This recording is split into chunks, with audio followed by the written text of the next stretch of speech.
It's Levack and Goss on 104.5 The Team. The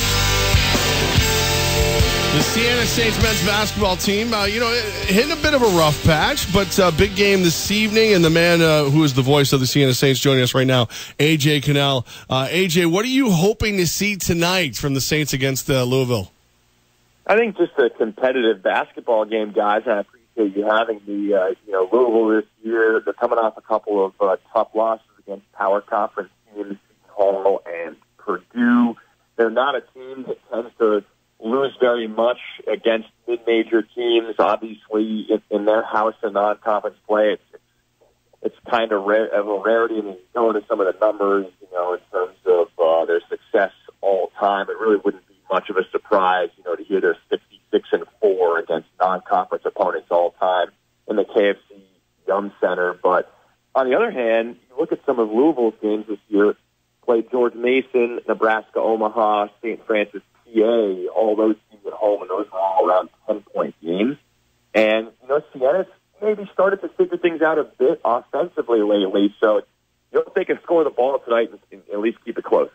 Offensively, you feel like they're starting to figure things out, but defensively, I look at Siena, it's 115 points. They led up to Bucknell. Some other games, they led up over 90 points. Why has it been so much struggles on the defensive side of this so far this season?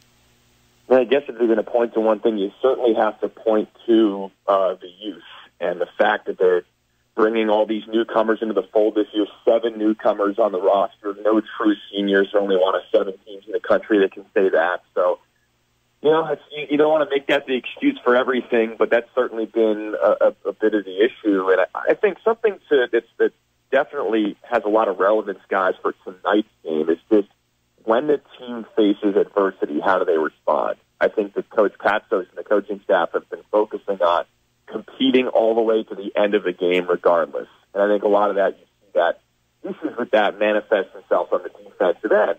So tonight, if Louisville makes a run in this extremely loud, packed building with 22,000 people at the KFC Yum Center, they go up by 6 or 7 points early on. How do the Saints respond to that? Do they fold? Do they sort of, lay down, or do they keep on fighting to the end? I think that's the compete level with a young team. You want to see them keep their heads up no matter what happens tonight. AJ Kanell with us right now, voice of the Saints on 104.5 The Team. So, AJ, you mentioned that they have no true seniors and it's a young team, but when you're watching, who do you view as the leader on the court? There are definitely a few different guys. They've had some leaders established. I think that if you're looking for, a defensive leader, definitely Evan Fisher. Certainly Prince Aduro down low is a freshman who's maybe the premier shot blocking, rim protecting force on the team. But the coaching staff has pointed out Evan is somebody who helps in particular with his communication on the defensive end, calling out what the opponent is doing, talking on defense. I think that Fisher is a leader in that category. I think you continue to hope that Nico Clarence leads this team. He's obviously the top scoring option. I think that Nico, if he's playing the game the right way, making the right passes, making the simple basketball plays, letting the game come to him, that serves as a nice example and sets a nice tone for the rest of the team. So I'm not sure there's necessarily one leader. I mean, Evan and Nico are captains, and so you might point to them. But just as a younger group with a younger group, you kind of want everybody to step up in their own way. And they're asking these guys, freshmen and sophomores for the most part, to sort of play and represent themselves beyond maybe what their years of experience actually are. You brought up Nico Clarence. What's the best spot for him? Is it being a starter, or is it coming off the bench? He comes off the bench the other night. He drops 20 and helps the Saints to a victory.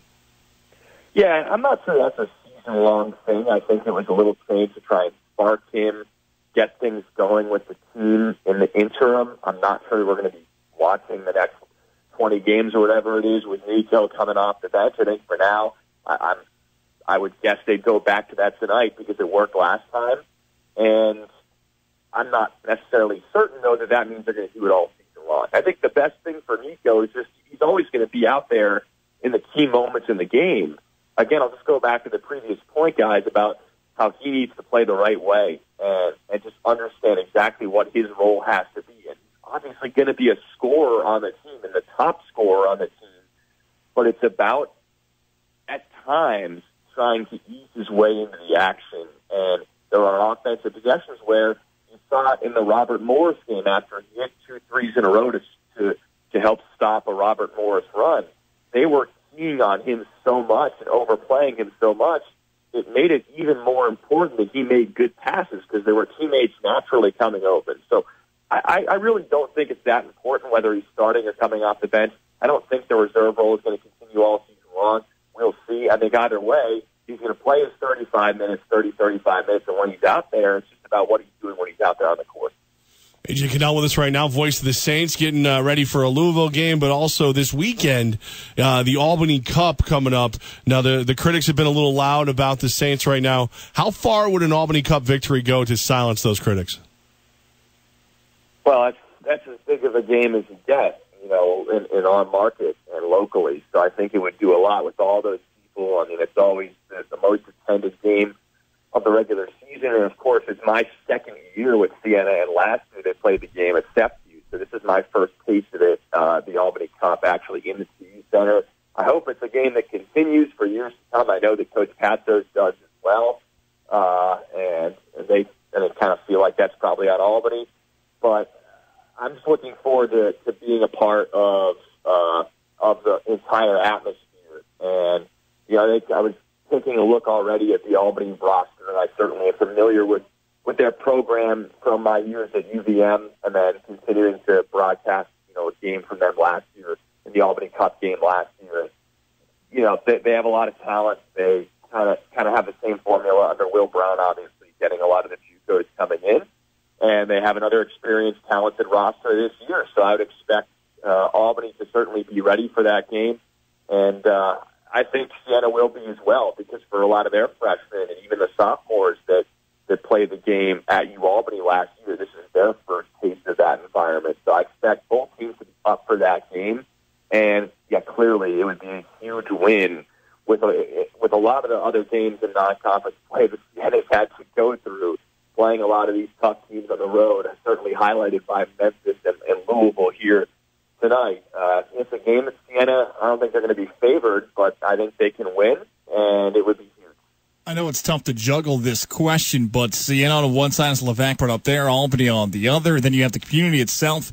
And you touched on the rivalry maybe going away. To me, it feels like it's most important for right here in the Capital Region, because you get those cheering section between both. Does it feel that same way to you, or do you feel like one program needs this game for the future more so than others?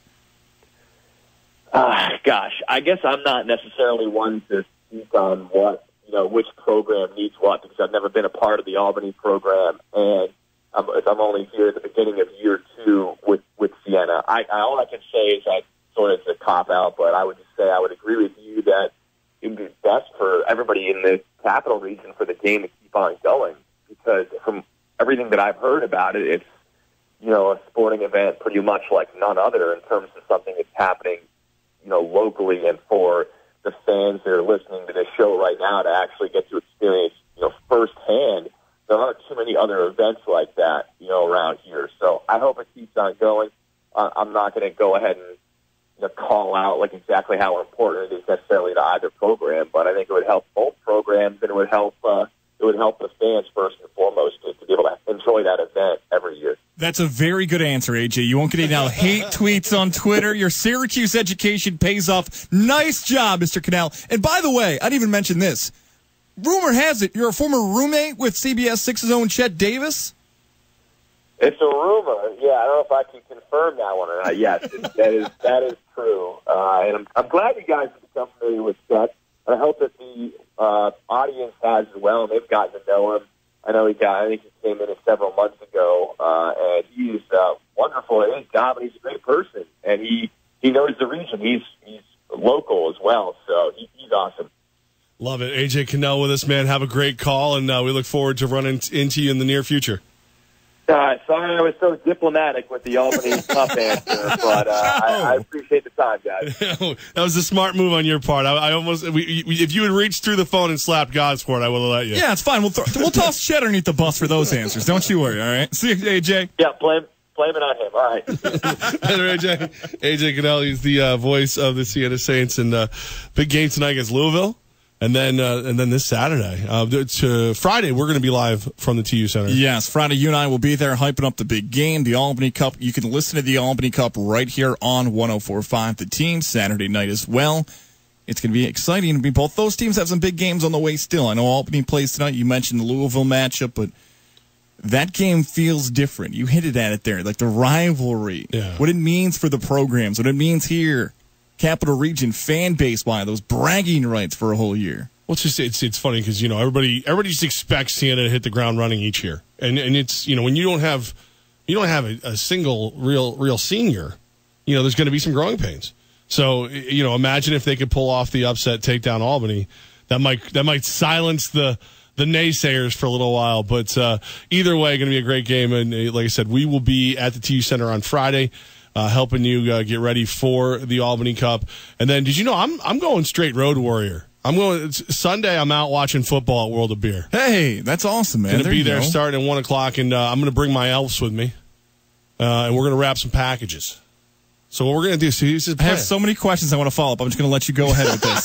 Where did you get elves? Go ahead. Don't question I'm not. I got a lot of my ability to get things done here, my friend. So what we're thinking is, you go to the mall.